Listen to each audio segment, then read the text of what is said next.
"Don't touch me right now." She didn't scream it, and she didn't whisper it. She said it like it was a line she'd rehearsed in the mirror. I stood there with one hand midair, hovering over the curve of her shoulder, and in that moment I realized I hadn't touched my wife, Clara, in 47 days. Not accidentally brushing fingers, not a knee against hers on the couch, not even a sleepy, half-aware hug in the dark. Nothing. 47 days. She was wearing the navy hoodie I bought her last Christmas. Her hair was wet. There was a smell of someone else's cologne on her. It wasn't mine. I took a step back, not because I was angry, but because I suddenly felt like I was trespassing, like I'd walked into a stranger's house by mistake. The walls were still the same beige, the kitchen tile still chipped, the living room still had the same oil stain from when I spilled pasta 3 years ago, but the woman in front of me, now this wasn't the same person who once fell asleep in my lap watching nature documentaries. She turned around like nothing had happened and opened the fridge. "We're out of oat milk. Can you grab some tomorrow?" I didn't respond, because that's when I noticed her phone screen light up on the counter. A message preview. "Still thinking about this morning. You're unreal." No name, just a heart emoji. She didn't see me read it. She didn't even notice I was still standing there. I walked out the front door without saying anything, just walked past the mailbox I painted for her birthday, past the car she told me not to park too close to the hedge. I walked until my legs burned and my throat tightened. That night, I slept in the guest room. She didn't ask why. The next morning, she posted a photo of her coffee on Instagram with the caption, "New beginnings." I hadn't left yet, but she had. That was the day I stopped waiting for her to come back and started preparing her ending. Because if she thought "don't touch me right now" was a boundary, she had no idea what I was capable of once I stopped begging to be loved. She didn't knock on the guest room door that night. I waited like a fool. I listened for footsteps, for the soft creak of the hallway floor, for any sign that she cared I wasn't beside her. Nothing, just silence, heavy and humiliating. At 2:14 a.m., I opened my phone and scrolled up through our old texts before everything turned robotic. Her "I love yous" back then were unprovoked. Now they didn't come at all. I still remember one message from 2 years ago that said, "You make the world less sharp." That version of her had disappeared, and whoever remained was sharper than ever. Razor sharp, cold and surgical, like everything was being dissected without anesthesia, and I was the experiment. The next morning she hummed in the kitchen. Actually hummed a pop song, cheerful. I sat on the edge of the guest bed, listening, wondering if I'd dreamt the night before. But then I heard her phone vibrate. Not once, not twice, 5 times. I counted. She was laughing on the call by the 3rd ring. Quietly, but laughing. Not like when we used to laugh over dumb rom-coms or our failed attempt at salsa dancing. This laugh was different. Careless. Like someone had reached in and twisted something sacred. And that's when it stopped being about jealousy. It became about truth. I didn't confront her. That would have made me just another obstacle in her day. Instead, I started documenting. I saved screenshots, took photos of the screen when her phone lit up, synced her calendar to my tablet when she wasn't looking. I didn't know what I was looking for yet, but I knew I needed proof. Not for the courts, not even for friends. I needed myself to believe that I wasn't crazy. The next Friday, she told me she was going to an art class downtown. Said it was a 3-hour workshop on watercolor technique. I offered to drive her. She smiled too sweetly and said, "No need, babe. You'd be bored out of your mind." Babe. A word she hadn't used on me in months. It landed like acid. So I followed her. I waited 30 minutes after she left, then took my car, kept a safe distance, tracked her down through traffic until she pulled into the side parking lot of a boutique hotel called the White Fern. I watched from across the street as she got out. She wasn't carrying paint supplies. She was carrying lingerie. I recognized the little red dag from the boutique she used to avoid because it was too flashy. A man in a charcoal blazer opened the door for her before she could even knock. He didn't look like someone she'd met last week. He looked like someone who already knew the color of her bedroom walls. I didn't go in. I didn't make a scene. I just took the photo. One single photo of them, together, at the door, her smiling like she hadn't smiled at me in 2 years.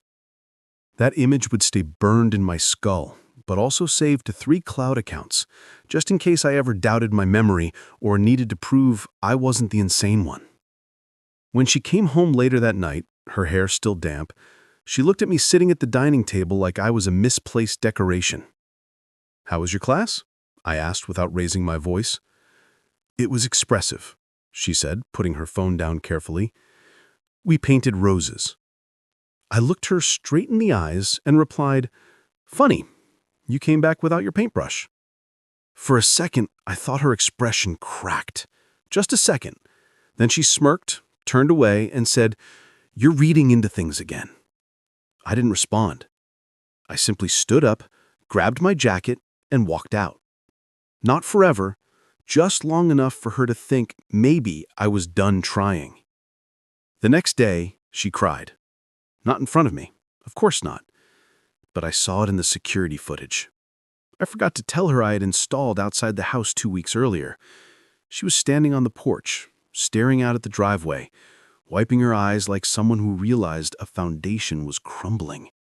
She had no idea that it wasn't over yet, not by a long shot. Because if I couldn't have the truth, I was going to force her to confront it herself, piece by piece. And when I was done, she wouldn't be humming anymore. I didn't confront her after the hotel photo. That would have been the instinctive thing to do, slap the truth down on the table and ask for an explanation. But I wasn't interested in explanations anymore. I wanted her to reveal it herself. I wanted to watch her unravel, not out of cruelty, but because after years of shrinking myself to fit her expectations, I needed to watch what happened when I stopped holding everything together. So, I began a game. Silent, precise, controlled. And she didn't even know she was playing. The first thing I did was cancel the automatic grocery orders. It was small, almost invisible, but she noticed it by day 3 when she opened the fridge and asked, "Did you forget the Instacart order?" I shrugged. Probably. That night she ate dry cereal and said nothing. One crack. Then I stopped replying to her texts. Nothing dramatic, just delayed. Hours, sometimes all day. I was always polite, never cold. "Sorry, had a busy afternoon, didn't see your message until now." She started asking, "Is everything okay?" And I would respond with something vague like, "Just tired." But the real shift happened when I stopped asking her anything. No, "How was your day?" No, "What do you want for dinner?" I became a mirror, reflecting whatever energy she gave me. And when she realized the spotlight was no longer on her, she started flickering, desperate for a reaction. She made an effort again, wore lipstick to the dinner table, watched documentaries with me on the couch, even though she scrolled through her phone the whole time. She even suggested we take a weekend road trip to reconnect, she said. That's when I knew she could feel it, that distant vacuum of me stepping out of the role of the emotionally available husband, the one who forgave, who asked, who tried, the version of me that buffered her guilt. He was gone. And without him, she didn't know who she was. But the best move was the one she never saw coming. It came a week later when she told me she was going to a coworker's baby shower. She dressed up, wore perfume she hadn't touched in months, and left in a rush. I placed the envelope in her makeup drawer, second layer down, not hidden, just enough out of sight that she'd find it when she was alone, getting ready or reapplying her mascara somewhere private. I didn't want the confrontation. I wanted to wait. That same day, I packed a bag and drove 3 hours north to my cousin Warren's cabin. I didn't leave a note, didn't turn off my phone. I simply became unreachable. I wanted her to sit with it. Sit with that image of herself walking into a hotel room with a man whose name I never needed to know. I turned my phone off once I arrived at the cabin. I brought no laptop, no distractions, just logs to burn and silence to think. For 2 full days, I existed off the grid, letting her spiral. I imagined her tearing through the house, checking voicemail, maybe even calling my coworkers. I imagined the moment she found the envelope, opened it, and saw herself in it. Not a selfie, not something she could filter or explain away, but raw proof. When I turned my phone back on, there were 12 missed calls, 6 messages. The first 4 were mild. Hey, just checking in. Where are you? Then came, did you go through my things? And finally, a simple one. Please call me. I didn't respond. I wasn't ready yet. The next day, I came home like nothing happened. She was standing in the doorway barefoot, looking like she hadn't slept. Her eyes were rimmed in red, but she didn't cry in front of me. She never did. Why would you leave that photo like that? She asked, her voice thin. I walked past her, hung up my coat, and said, You always told me you hated surprises. I figured this one wouldn't disappoint. She followed me into the kitchen, asking questions I didn't answer. How long have you known? Did you follow me? Are you going to tell anyone? Her voice was quick, strained, afraid, not of me, but of what might come next. I didn't yell, didn't accuse. I simply replied, There's nothing to tell. You already lived it. And then I poured myself a glass of water and left her standing there, because the unraveling had only just begun. That night, she tried to reclaim control. It was subtle at first. She cooked dinner, something she rarely did anymore, and set the table for 2 like nothing had happened. Chicken marsala, candlelight, cloth napkins. I watched her light the wick with trembling hands and sit down opposite me like this was some twisted date night, like the ghost of our old life could be summoned if she just performed the routine well enough. I didn't speak. I ate slowly, deliberately. Every bite was mechanical, like I was chewing through drywall. Halfway through, she said, So, you've known for a while. It wasn't a question, but an admission. She was testing me, waiting to see how deep the knife had gone. I set my fork down and looked at her. Since the first time you told me you were tired, but your hair was freshly washed, and your phone was dead silent. She flinched, not dramatically, but just enough for me to notice the crack in her mask. She nodded slowly, pushed food around her plate, and then whispered something that I honestly think she hadn't planned to say out loud. I thought I could control it, that it would stay small. She couldn't even call it what it was, not a mistake, not infidelity, just it, as if naming it would make it real. But I didn't respond. I had no interest in helping her confess. I wasn't her priest. Later that evening, I found her sitting on the floor in our walk-in closet, knees pulled to her chest, staring at the shoebox where she kept old letters from me. Letters I hadn't seen in years. She didn't touch them, just stared at the box like it was holding some ancient version of herself she lost the password to. I never wanted this to become war, she said suddenly. I didn't think it would hurt you this way. That was the moment I realized she had convinced herself that what she did wasn't violent, that stepping out of the marriage, lying, sleeping with someone else, and pretending to still love me, it was all forgivable because she hadn't thrown plates or screamed. She believed because she had been quiet about it, it didn't count as cruelty. So I asked her, When did you stop believing I mattered? Her head snapped up. That's not fair. No, I said, folding my arms. I didn't notice when you stopped asking me how I slept, when you left the room every time I tried to talk about anything that wasn't your life. I didn't stop caring. Then why'd you give yourself to someone else like I was a roommate with a mortgage? Silence. And then, finally, she whispered, Because I wanted to feel wanted. It didn't surprise me. What surprised me was how little it hurt to hear. The next morning, I found her car keys still on the hallway shelf. She hadn't left. She hadn't gone to work. Instead, she sat on the back porch in the same hoodie from the night before, drinking coffee and staring at the yard like it had answers. She didn't notice I was watching her through the blinds. That's when I made the second move. I contacted the leasing office for the apartment complex across town. 1-bedroom unit, corner floor, no shared walls. I didn't even ask to see the place. I wired the deposit and signed the agreement under my middle name, quietly, without ceremony. That same afternoon, I packed a single suitcase, just the essentials. I left the rest. The shirts she never folded, the shoes she used to tease me for keeping too long. I left the wedding photo on the hallway wall untouched.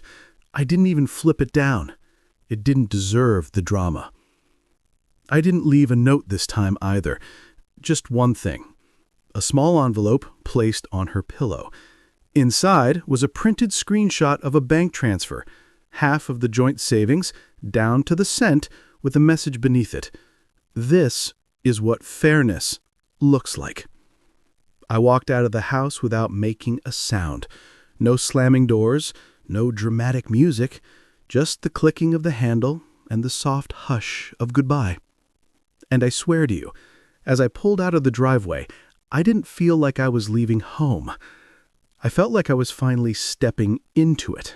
When I left the house, I didn't expect silence. I thought there would be texts, calls, maybe even a voicemail with carefully chosen words like regret or mistake. But the first 48 hours were nothing. No contact, no notification, just the low hum of solitude in that small corner apartment with beige walls, a leaky faucet, and no memories baked into it yet. And that was the strange part. Peace didn't feel like relief at first. It felt like shock, like after a car crash where you're walking around untouched, but your brain hasn't caught up with your body. I kept expecting her to come through the door, still wearing that oversized hoodie, still smelling like whatever cologne wasn't mine. But she never did. And I realized something. Clara wasn't looking for me. She was waiting to see if I would come crawling back. She'd mistaken silence for hesitation. What she didn't know was that I wasn't deciding. I was watching. 2 days after I left, she finally reached out. Not a message, not a call. She posted a photo of her in the backyard, barefoot, wind catching her hair just enough to make it look cinematic. Caption, still standing. I stared at that post for a long time. It had 12 likes, one comment from someone named Ames Manning 89. You always were. I clicked the name. Private profile, but the profile picture was familiar. The charcoal blazer, the hotel doorway, the same man who had held that red boutique bag for her. I'd captured him on my phone weeks ago, frozen in that one damning image. And now he was commenting openly under her posts as if he'd won something. What disturbed me wasn't the comment. It was that she left it up, visible, untouched. She was testing me. Or worse, she didn't care. I didn't react. I let it sit. But I started planning again. I knew she'd check the bank activity, knew she'd see the split and wonder where my half went. So I opened a new account, moved it immediately, then sent one final transfer to a name she hadn't seen in years. My sister. The one Clara always said was too dramatic and judgmental. Funny how judgmental people turn out to be useful when you're dealing with liars. What Clara didn't know is that my sister had been watching everything from the sidelines, and she was angry. Not for me, but for the years she'd spent biting her tongue while watching her brother be slowly erased by someone who performed affection like a script. I gave her access to the old hard drive I backed up, the one with screenshots, GPS records, emails I recovered from the trash bin before Clara wiped them clean. And then I waited. Because Clara wasn't just careless, she was arrogant. The next night at 2:12 a.m., my phone buzzed. One message, no greeting. What did you do? That was it. No context, no punctuation, no signature. I smiled when I read it because I hadn't done anything, not yet. But someone else had. My sister had posted a thread, anonymous but piercing, a long-form post on a popular relationship forum titled, "When You Discover Your Sister-in-Law's Affair and She Still Plays the Victim." She didn't name Clara. She didn't need to. The story was detailed, the pattern familiar, the hotel, the boutique, the art class, the man who wore a blazer in June, and the husband who finally stopped apologizing for breathing. Within hours, the comments poured in. People asking who it was, others speculating, screenshotting, comparing. Someone even matched a blurry background in one of Clara's Instagram posts to the exact room number at the White Fern Hotel. By noon the next day, Clara's social media was gone, vanished, wiped, just like her excuses. She called me once that afternoon. I let it ring. Then she texted, "You said you wouldn't go nuclear." I replied simply, "I didn't. You did that yourself. I just stopped shielding you from the blast." She didn't answer, and I knew then that she finally understood. This wasn't revenge. This was exposure. I hadn't screamed. I hadn't hit or humiliated. I just let the truth walk free. And now that it had a voice, it wasn't going back in the box. The first time she knocked on the door of my apartment, I didn't open it. Not because I was afraid or bitter or trying to prove some petty point. I didn't open it because I wanted her to feel, for just 1 minute, what it was like to be on the outside of something she used to own. She stood there for almost 15 minutes, according to the camera I'd installed above the door. She didn't cry, she didn't yell, she just stood frozen. A silhouette of someone who had finally realized the silence meant something permanent. She didn't return the next day, but the world returned to her. Screenshots of the thread had made their way to people we both knew. Quiet coworkers, distant family. Even her Pilates instructor sent me a message that just said, "I'm sorry, I should have said something months ago." That went harder than it should have. Not because I needed confirmation, but because it meant people had seen it happening and assumed I either knew or didn't want to know. That's the thing no one tells you about being betrayed. It's not just the person who lies to you that hurts. It's all the people who watch them do it. The silence of witnesses can feel louder than the crime. But I didn't react. I didn't post. I didn't reply. I let Clara spiral in the vacuum she created because every move she made now was visible. I'd stopped shielding her. And it turned out, without my silence to protect her reputation, the cracks were all anyone could see. 3 days after the thread exploded, she called again. I answered this time. Her voice was flat, like someone talking through a wall of smoke. "You think this makes you look strong?" I didn't respond immediately. I let the question linger. Then I said, "No, I think it makes me look honest." She scoffed, but it sounded hollow. "Do you know how much I've lost in a week?" "You mean attention?" That landed. She went quiet for a moment. I thought she hung up, but then she said, slower this time, "You're acting like you never made mistakes." And I think that's the part I remember most about that conversation. Not the defensiveness, not the failed accusations, just that line. "You're acting like you never made mistakes." As if her betrayal had been some counterbalance to imagined sins I'd never committed. I asked her, "What exactly did I do wrong, Clara? Did I forget to change the oil on your car? Did I not notice your new haircut fast enough? Did I love you too quietly while you ran out of reasons to respect me?" No answer. I continued, "Because if you're looking for justification, you're going to need to invent a better story than 'you didn't inspire me' anymore." The silence after that wasn't uncomfortable. It was clean, surgical. And then she said something that surprised me. "I want to go to counseling, just to understand what went wrong." I didn't laugh. I didn't yell. I just replied, "I already understand." She asked what I meant, And I told her the truth. That some people don't cheat because they're unhappy. Some cheat because they can't handle being loved without chaos. That she needed friction to feel real. And when I gave her peace, she turned it into emptiness. You didn't love me wrong. You just loved me in a way I couldn't return. And there it was, the most honest thing she'd said in 3 years. I ended the call with no bitterness, no dramatic farewell, just a simple, please don't come here again. There's nothing left to recover. But she did come again, just not to see me. She showed up at my sister's place that weekend. My sister called me livid, saying Clara had knocked on her door and asked to clear the air. My sister told her to clear the sidewalk instead. And when she didn't move, she handed her a sealed envelope. I had no idea what was in it until later that night.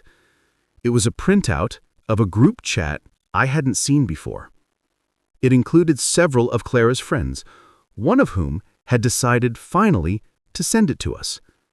The messages were dated from months ago, screenshots of her bragging about how checked out I was, joking about the hotel weekends, laughing about how she could train him to disappear without a fight. That one made my hands shake, not from sadness, but from vindication. Because you can question memories, you can even question motives, but screenshots, they're gospel. I stared at the line about me disappearing without a fight and said out loud to no one, "You were right about one thing. I did disappear." But the fight? That part was just getting started. I didn't expect her to show up at my office. Not after the screenshots, not after everything. But she did. Dressed in black like she was attending the funeral of a version of herself that never truly lived. She didn't ask to speak to me. She just waited by the elevator, arms crossed, as if hoping I'd come down and magically unsee everything she'd done. My coworker Phil came into my office and said, "There's a woman downstairs. Says she won't leave unless you talk to her." I didn't respond. I stared at the window for a full minute. Then I stood up, walked to the break room, poured myself a fresh cup of coffee, and sat back down. 10 minutes later, she left. That night, she texted me. "Please, 5 minutes.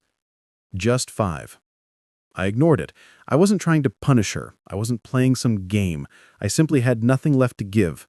Whatever love I had stored for her had burned itself out somewhere between the hotel receipt and the line about training me to disappear. And now she was just someone I used to know the middle name of. But the next message, that one I couldn't ignore. "I'm not with him anymore." I stared at it. Not because it changed anything, but because I realized what she was trying to do. She thought this was about him. Like, if she cut off the affair partner, the bridge to the past would magically be rebuilt. So I replied with the only thing I could say that still carried weight. "I wasn't destroyed because of who you slept with, Clara. I was destroyed because of how easily you watched me fall apart and said nothing." She didn't text again that night, but she posted the next morning. An old photo of us taken 3 years ago at a lake in Montana. I was holding a fish I didn't catch. She was laughing in the background. The caption said, "There are things I can't fix, but I'll never forget the quiet way he held everything together." That post got over 200 likes, including one from her ex-affair partner. It was almost poetic. She was trying to repaint the past in public shades of nostalgia, as if that could soften the truth. But nostalgia without accountability is just manipulation in prettier fonts. A week later, she sent me a certified letter. Inside was a typed page. No heading, no signature, just a single line. "I didn't expect to break you. I thought you were unshakable." And I think that's when it finally sunk in what this had really been to her. An experiment. She didn't cheat out of passion or longing or some whirlwind mistake. She did it to test the limits of my love. And when I didn't collapse the way she expected, when I rebuilt myself in silence, she didn't know how to grieve what she'd broken because she never wanted to lose me. She just wanted to see how far I could bend before I shattered. But I never shattered. I vanished. Quietly, entirely. Without fireworks, without warnings, just gone. And now, she was the one walking through the ashes of something she thought would never catch fire. A few days later, I got another letter. This time from a lawyer. She'd formally submitted for divorce. No dramatic scene, no pleading, just paperwork. Neatly folded, clean. She signed it with her full name, not Mrs. Merritt, just Clara Halbridge, her maiden name, like I never happened. I signed the papers, drove them to the post office myself, mailed them with no return address. I didn't need her to know where I was. She already knew what I'd become. The man who stayed loyal longer than she deserved, the man who left quieter than she expected, and the man who, in the end, didn't just walk away. He disappeared through every door she thought she'd locked shut. It's been 6 months since I last saw her. Not in person, not online, not by accident, just nothing. She disappeared from my radar the same way I disappeared from hers all those years ago, when she stopped seeing me as a person and started seeing me as furniture, background noise, something steady she never had to earn. And that's the strangest part of it all. I don't hate her. I thought I would. I thought I'd carry this bitterness like a second spine, but it never came. Not even when I found out she moved to another state. Not even when a mutual friend told me she started seeing someone new. Quietly this time. No posts, no drama. She finally learned the cost of being careless with someone's soul. But by then I had already healed more than I expected, because something changed in me after I signed those papers. Not dramatically, not like in the movies. There was no euphoric moment. Just a slow, quiet return to myself. The self I hadn't seen in years. The man who used to laugh without waiting for permission. The man who made pancakes at midnight just because the craving hit. The man who used to paint in the garage even though he wasn't any good at it. I started painting again. Bad landscapes mostly. Sunsets that looked like melted sherbet, trees with too many branches. But I loved it. It reminded me that doing something purely for joy is an act of rebellion in a world that teaches us to measure everything. I made new friends, not the kind who asked what happened, but the kind who asked what's next. One of them, her name's Mallory, runs the bookstore near my new place.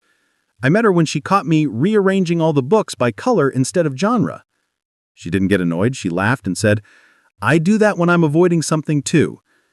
We started talking, then walking, then sharing things we didn't even know we still remembered. I told her about the divorce on the second week. I didn't want to pretend I was anything other than exactly what I was, someone healing. She didn't flinch. She just nodded and said, "You don't look broken. You look rebuilt." That line stayed with me, because for the first time in a long time, I did feel rebuilt. Not glued together, not patched, just whole. Differently shaped, but whole. Last weekend, I visited that same lake in Montana where Clara and I once took that photo. Not for nostalgia, just because I needed to prove to myself that I could return to the scene without carrying the weight of her with me. And I did. I stood there on the dock, same spot, same breeze, but this time I wasn't holding a fish I didn't catch. I was holding a small canvas I'd painted the night before. Nothing fancy, just the lake and the trees and a man standing on the edge of it, not waiting, just being.